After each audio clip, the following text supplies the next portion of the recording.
la peur est un instrument de domination très efficace. Dans la philosophie grecque, on trouve cette idée, en particulier dans l'Odyssée, que le sage est celui qui a vaincu les peurs. Pourquoi? Juste réfléchissez à ça. Quand on est saisi par la peur, par exemple quand on a une phobie, les phobies, c'est ces peurs absurdes. On a peur d'une petite souris, on a peur d'un insecte, on a peur dans le noir, on a peur d'un ascenseur qui tombe en panne. Quand on est saisi par une phobie, et c'est très puissant les phobies, les psychanalystes ont raison là-dessus, c'est très fort.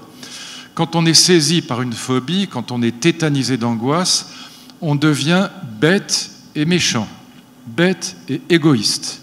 Bête parce que si vous avez peur d'une souris, soyons clairs, la souris tue très peu chaque année.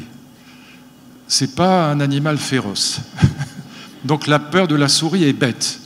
Et en même temps, on devient égoïste parce qu'on ne pense plus qu'à soi. L'autre jour, j'étais avec mon ami Finkielkraut, on était dans un ascenseur à Paris, l'ascenseur est tombé en panne, il était tétanisé d'angoisse. Je lui dis, mais arrête, on ne va pas mourir.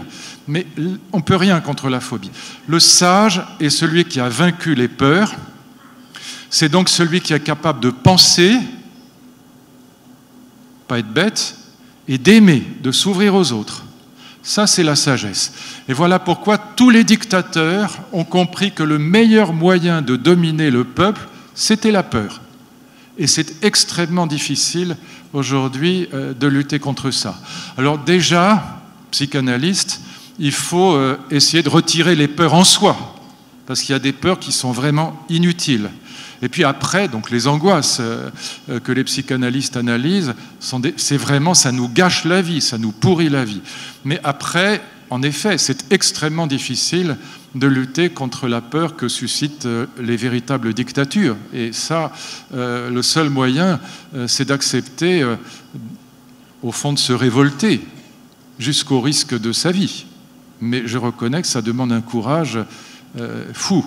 Mais en tout cas, première chose à faire, devenez un sage grec. Vainquez vos peurs en vous. C'est déjà formidable. Et peut-être avec l'aide d'un psychanalyste.